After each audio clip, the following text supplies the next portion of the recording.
I don't know. Did you check the mic already? I told you you can't touch the button.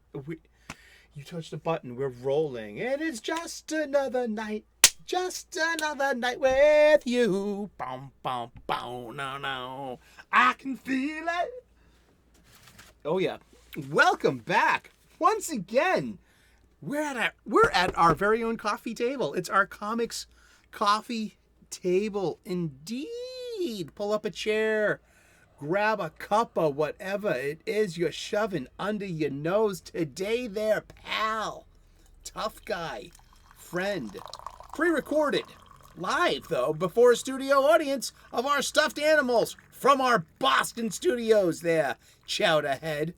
It's going to be a wicked Boston episode today. A very special episode indeed, because I have a point to make, and I want to poke it with you. Oh no, not in a sexual way, in a metaphoric way, an allegorical way of like hanging out and learning stuff together. Seriously, I am not ready for class. I can tell you that much. Sometimes Pika says, "Get in the seat and roll, kid," and that's how the kid stays in the picture. Okay. Hope you're collaborating your problems. Hope you're doing awesome. Hope you had a great week. Fresh cuppa. Some of us work on the weekends, though. I mean, what is a weekend anymore? Sometimes we're lucky if we can get 2 days off in a row. I mean, as a professional chef, I've done my time in the ditches. You know, you ever work 3 days in mids, in a row? Doctors do that too, man. Truck drivers, lots of people out there, man, have to work odd hours and stuff. So like, here's to you.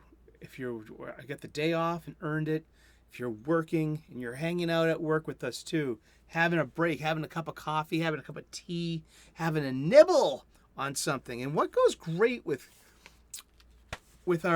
coffee tables? Newspapers. We're literally gonna get into this because that's the point of today's show. Hi, I'm Eric O'Sullivan, and I'm of the 20th century, an analog age of the print medium, and I'm a comic books fan. But there's something that preceded comic books. As a comics fan, we're going to talk about that. We are a geeky chill stream. That's about it. Yeah, we talk about comic books. We've decided that 3 p.m. U.S. Eastern daily is the best time to gather around our comics coffee table, pull up a chair, bring a snack, grab a cuppa, and hang out. And you can tune in at any time of the day, and it should feel this way. And you can contribute to the conversation any time of the day as well by putting a comment in the comment section. Keep this comic book shop style conversation going. And but today's episode has a point, and it ties in. It's all part of the same wibbly wobbly printy winty stuff of the publication industry and of periodicals, and so make sure you stay tuned. I got a point to this, and thank you so much for tuning in. And if you're new to the channel, please hit that subscribe button. We're a growing channel. We're usually reboxing, reboarding, and rebagging my entire comic book collection. It's an accumulation of 20 years of Wednesdays. Almost 20 years. And almost Wednesdays now, since DC decides to make their new release day on a Tuesday. Thank you very much. And it's good that some, I've noticed this in a lot of mom and pop local comic book shops that they're taking a baker's weekend. I mean, I have a French baker down the street. She's closed on Mondays and Tuesdays. And so are a lot of local comic book shops. The chains are open 7 days a week. And my local in my village square is actually a big place that doubles as a vintage toy store.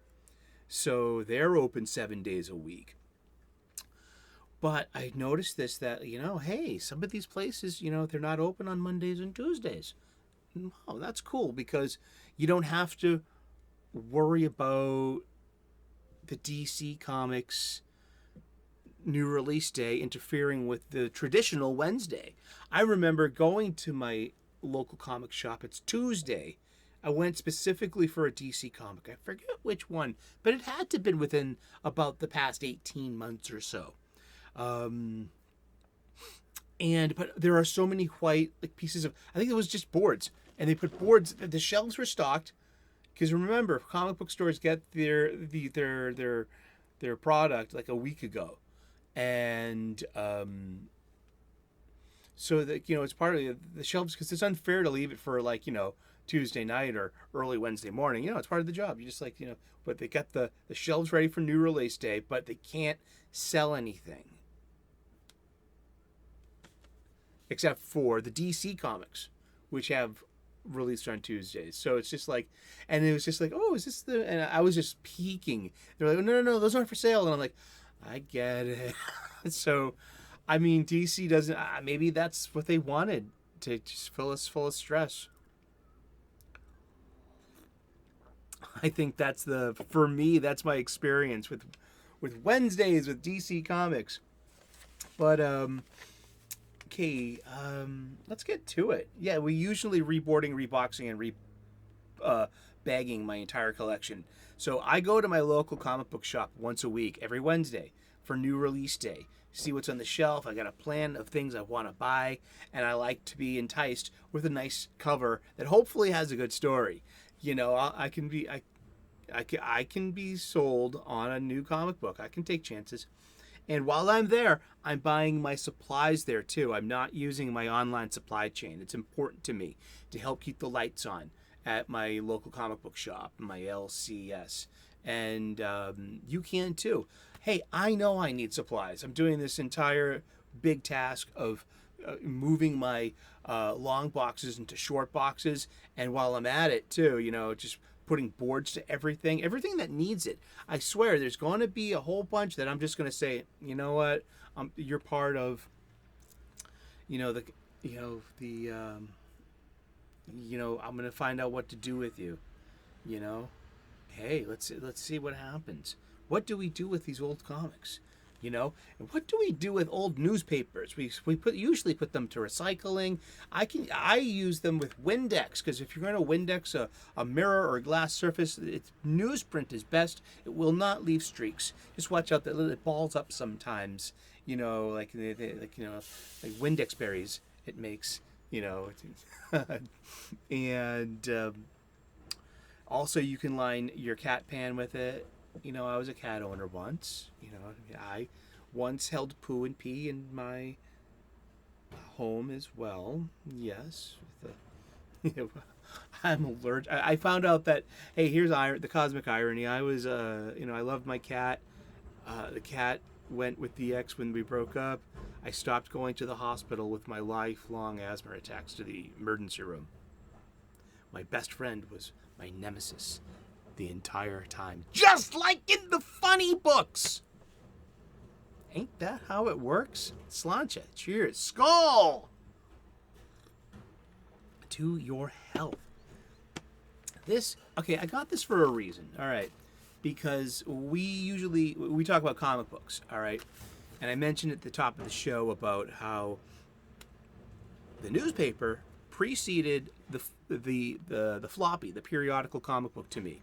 Because comic books were always around growing up, and but what was more ubiquitous was the daily paper.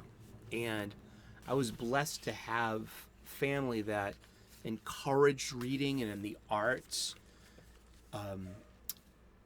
So I was reading the daily paper at an early age, a really early age. I could read and comprehend. So they said I was wicked smart. You know what I mean? But hey, I'm no one better than anyone else. I grew up to be a blue-collared, tradesman. You know what I mean? I'm just, I'm yeah. I went to college for 1 year and failed. Ugh. But at least I tried. It just wasn't. It wasn't sticking. But this is a daily paper. This is from Thursday, July 13th, 2023. And this is the daily Boston Globe newspaper.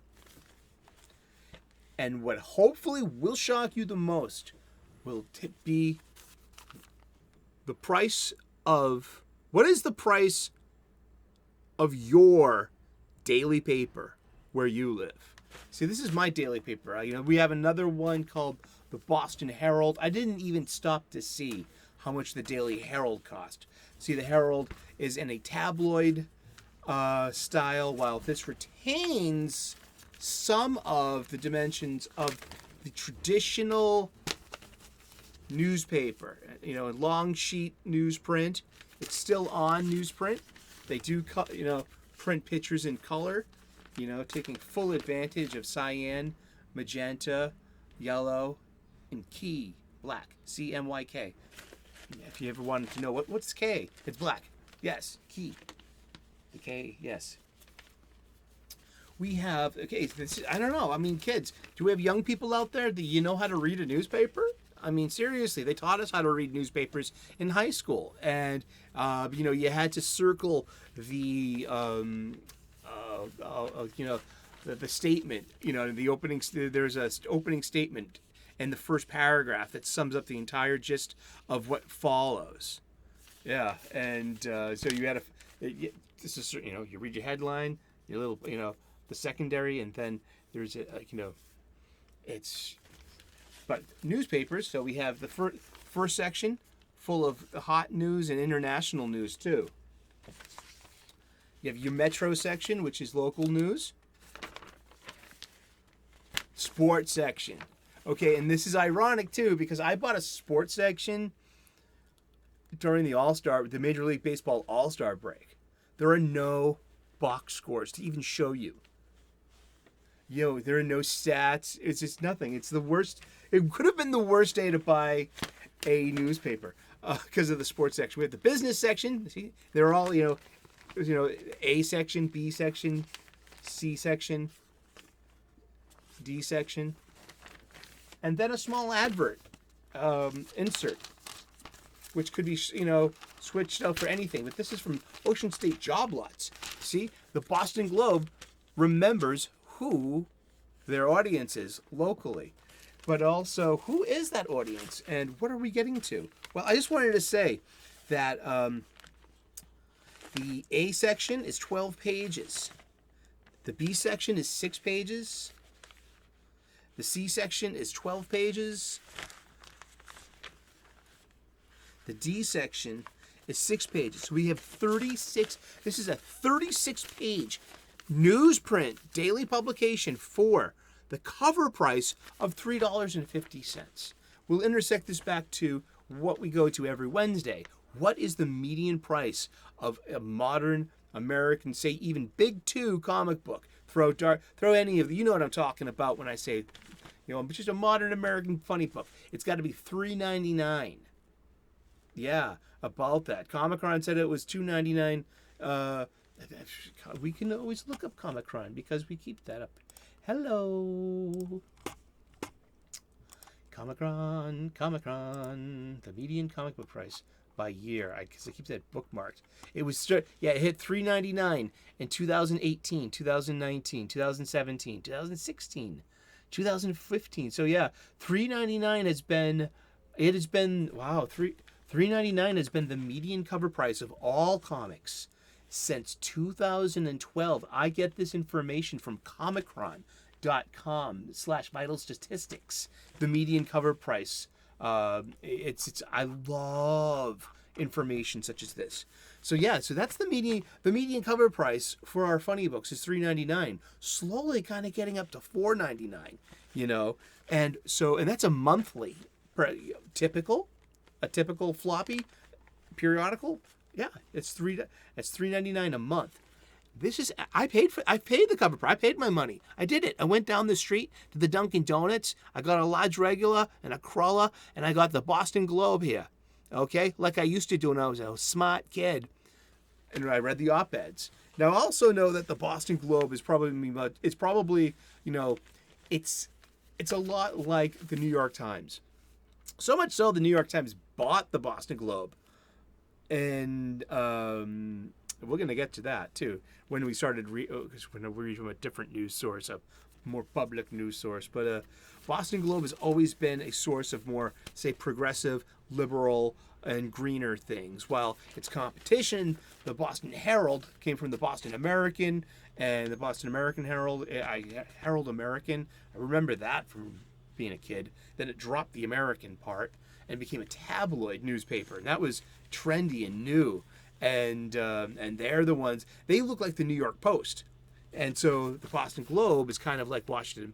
The Washington Post, New York Times, San Francisco Chronicle, that caliber of, award-winning stuff. Let's get to the comics. They still have funny pages. Hey, I always say I'm going to see you in the funny pages. Well, here we are. We're at the... Hey, don't spoil the crossword of the Sudoku! I'm kidding. I love the crossword. I do the crossword in ballpoint. I did that. It's garbage day. Don't worry about it. Oh, it's just maybe maybe the machines have finally risen. And I got your horoscope here. We got Sudoku. You know what I mean? Here you go. I can't figure Sudoku out. I can't. I hate math. I do it so begrudgingly. Oh boy. Let's see. And okay, in the biggest part, yeah, I paid $3.50 for yesterday's news, right? In a way. And look, even as a print publication, I wonder if you can see that. There's like light. You can see light behind it because there are cracks here. So this wasn't even a 9.2, a near mint according to the Overstreet guide. I mean, there's no. Well, there would be a collectability if it was, because that level of collectability comes from scarcity. I mean, but yeah, it's the business section, all the way in the back, the last page. So we've got 16 funnies in the funny pages. Here's the, here it is. That's the funny pages. We've got, and this is great because these are 4-panel lateral sequential panels. This is sequential art. It's all cartoony. They're all pithy, P-I-T-H-Y, pithy. And they all kind of most of them possess a sense of humor. And we have crabgrass. We have zits. Doonesbury still. Darn it, wow. We've got pluggers. That's the one panel. That inherited the space from, say, like the Far Side or even the Family Circle. Some of these were just famous to have, one panel. And we haven't even looked at the satirical, editorial art yet. We haven't even brought that up yet either. Let's look at that real quick, huh? It's usually in the op-ed. Op-ed, the opinion, the educational opinion, is at the back of the... is at the back of the first section. We have headlines. We have a lot of rain in Vermont. Lots of people, stuck together. And that's the Boston Globe for you. Where's the political? Do they not do that anymore? Let me know in the chat if you know that, or in the comments. Like, where's the? Oh, maybe it's in a different section. But here we are. We have coffee and a paper. But really, I had to look this up on the wiki because I love reading from wikis. That's the Pulitzer Prize. Is that big ass journalism award. The Boston Globe is an American daily newspaper founded and based in Boston, Massachusetts. The newspaper has won a total of 27 Pulitzer Prizes. Wow, they sound like the Boston Celtics there. It is reported the daily circulation has fallen to under 69,000 copies per day as of June of 2022. Now, the things that we talk about all the time in our fandom spaces are about sales, about who's the number one comic. Comic books and newspapers share a very common thread of the early newsstands and about comics as well. Yeah, there's no political. Where's the political? And here's the sports section. Yeah, and look, the TV. There's a TV schedule. The networks are still. Look, the obits. I mean, and look, an advertisement, and it's the sports section. It's a full-page ad. It's something called pickleball that they're trying to make, kind of fun and famous. Maybe I'll go try it out. Maybe I'll meet a gal. Hey, I got a pickleball for you too, honey. Holy jeez, he just said that. Milan Kundera passed. Oh, but yeah, the obits and the local obits. Exactly. We call it the Irish racing column. Oh, did you hear, Patty? Oh, Molly passed. Oh, no. God bless her. We'll send a card. That's the sound of my grandma and her sisters. They came over. And look, and you had transactions. We would pour over these sports pages. See, I'm telling you, yeah, it's the worst day. There are no baseball box scores to be like, to oogle. I love looking at these baseball box scores, especially National League games. And this is before big TV, Like, you can't, this a la carte TV, this was like back in the 20th century. Let's see, we have funnies here, huh? Arlo and Janice Curtis. Now, it's really funny. Now, that made me smile. And these used to be black and white back in the day. But, just for better or for worse. Wow, the 5 panels. And sometimes it continues an ongoing story. Sometimes they're one and done. Sometimes they have an arc. And, but they're all done very small. This is very small art. Or rendered. It's probably drawn a lot bigger and then shrunk down. Rhymes with orange. It says, yes, you can view Jupiter. He's like the dad showing the kid the telescope. And he's saying, yes, you can view Jupiter. But no, it can't tell you how many views Jupiter got. Wah, wah, wah, wah. Waka, waka. Let's see, in the back, we got Adam at home. Adam is still ongoing. That's cool. Is that Adam? Is Adam, like, grown up to be his dad? Would anyone tell me? Oh, no, because didn't Adam have a kid? Adam's that guy, and he was like, yeah, okay. Rose is Rose? Oh, Pasquale, how you've grown. Zippy the Pinhead. And they still get something weird. That's great. Bizarro and Mother Goose and Grimm. And I'm sorry, I'm spoiling the crossword puzzle for you. Yeah, that's actually funny. Look at Bizarro. One panel. And now the award for illustrated story by some dilettante celebrity dabbling in children's books here at the Golden Bunnies. That's cute. But yeah, I mean, the newspaper. Okay. And so it's reported. It's daily story. So they say, like, when Batman can't sell 40,000 copies a month or something, or 50. I don't know. I mean, circulation numbers aren't being shared by the big two anymore.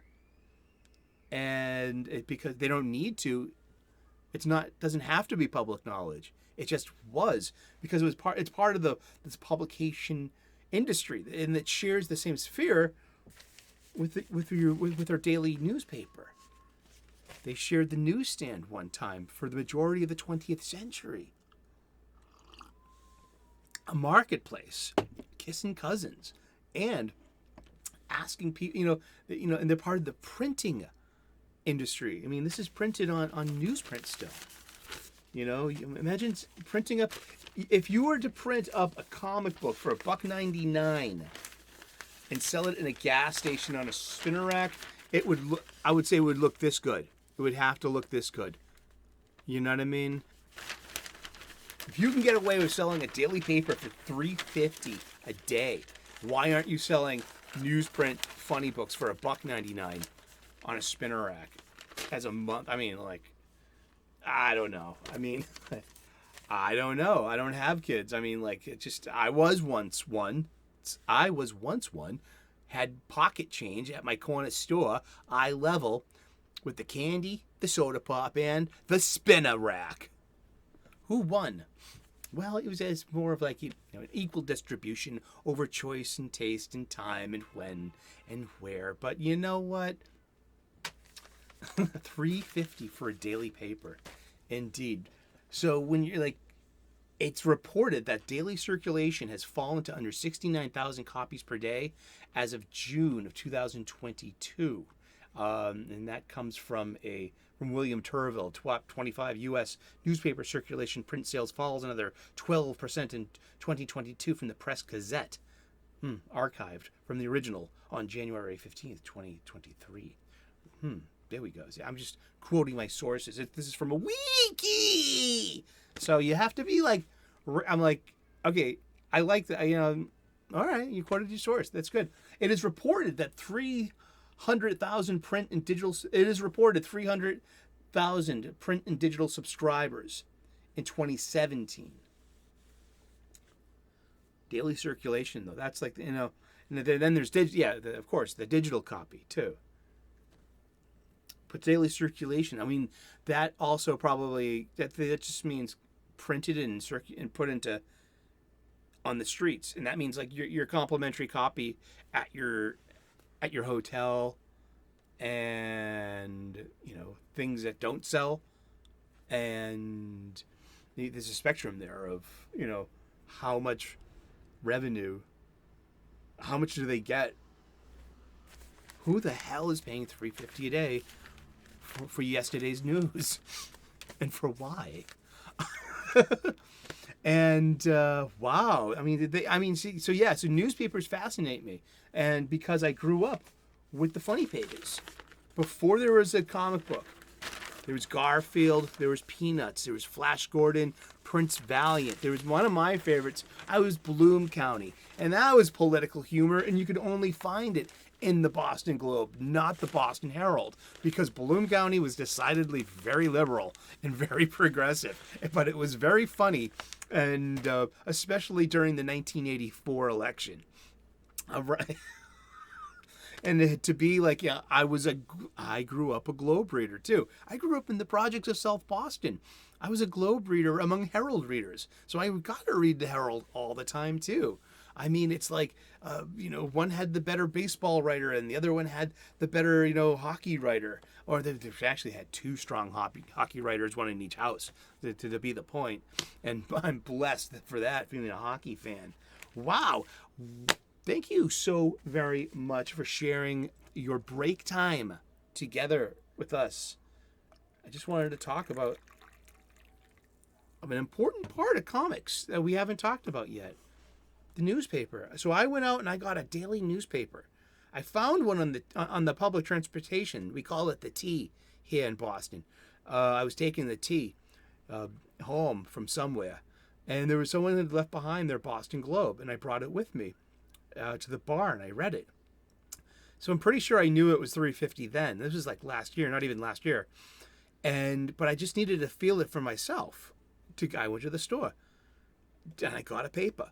I also got some sunscreen. No, I didn't get it at the Dunkin's. I got it at the CVS next door. They share a parking lot. The CVS pharmacy store. So I got a daily paper and some sunblock because I need it. It's SPF 30 because I got fair skin. Wes is gonna make some powder joke some Saturday again. It hurt my feelings. I'm kidding. But yeah, I mean, how the heck? I mean, that like 69,000 copies per day as of June 2022, and it's a Daily Globe was. I mean, the Sunday Globe has got to be different because Sunday papers are a completely different beast. I wonder how much the Sunday Globe would cost, because then you have the Sunday comics. We didn't even talk about the Sunday comics. Am I going to have to buy a Sunday paper? That sounds like a good idea. We can get back into it. I'm just like, but I'm really like wow, as of 69,000, because in 1898, there's an advertisement boasting the largest circulation of any newspaper in New England. And remember, there was like Portland, there's Providence, there's like Hartford, Worcester, Springfield, Orange, Montpelier, and an advertisement. And I'm reading from from the wiki, an advertisement for the Boston Globe from 1896, boasting of the largest circulation. The Daily Globe over 180,000 daily. But here's where I wanted to just end the show with, because this was so interesting, that the Globe has always been like independently owned, and it's changed hands a few times. Currently, it's once again I'm gonna read this directly from the wiki. I just think it's interesting, and because this is about the print industry itself. We also worry about the future of comic books, the future of our serials, these publications, these floppies, these monthly comic books. Will it go to, are they going to go to digital all someday? Will it go to trade paperbacks? Will the IPs be, licensed out to like independent publishing houses that can actually produce interesting work that sell? Okay, founded in 1872, the paper was mainly controlled by Irish Catholic interests before being sold to Charles H. Taylor and his family. After privately held until 1973, it was sold to the New York Times in 1993 for $1.1 billion. It was huge. It was a big stink too. It was like, holy, they're selling the Globe. It's actually not that bad, to be honest, as a Globe reader. Making it one of the most expensive print purchases in U.S. history. Okay, the newspaper was purchased in 2013 by the Boston Red Sox and Liverpool Football Club's owner, John Henry, for $70 million from the New York Times Company, who, having lost over 90%, 90 of its value, having lost over 90% of its value in 20 years. Thanks. And we're talking about the Boston Globe, which is one of the most respected voices in journalism. And for me personally, as an American, I've only recently became acquainted with the expression, the fourth estate, and now I can understand that intellectually, coming from its European place. But how does it apply over here? In a way, yes, it always has, and not in a negative way. I always felt it's more of like the free press of the United States of America has always been part of the checks and balances of the three parts of the government. The executive, the legislature, and the judicial. That the free press was such a part of it that it's one of the first things said in the First Amendment of the Constitution. And that the free press is very, very important, a very important part of the checks and balances in that system. It is the legitimate platform.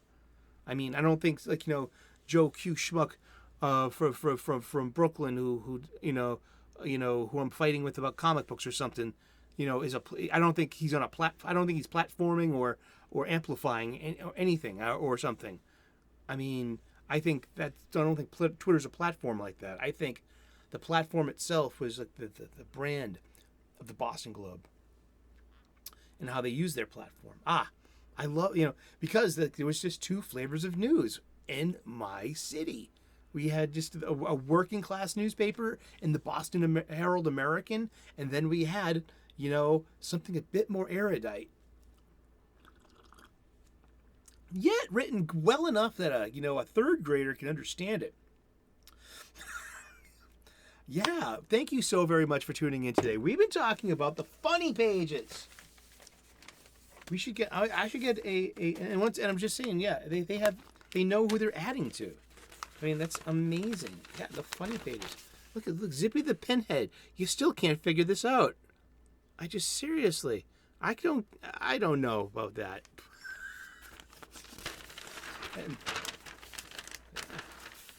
But yeah, this is what maybe a $1.99 comic book would look and feel like. You know? I wouldn't mind that. I wouldn't mind that one bit.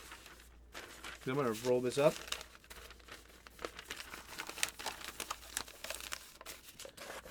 Put it in my back pocket.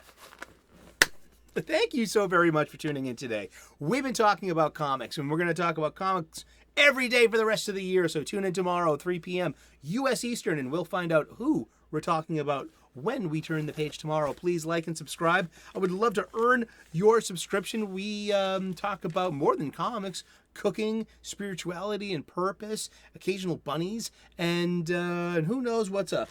And thank you so very much. God bless. Namaste. Good luck. And we will see you again tomorrow in those funny pages. Ciao. Bye-bye.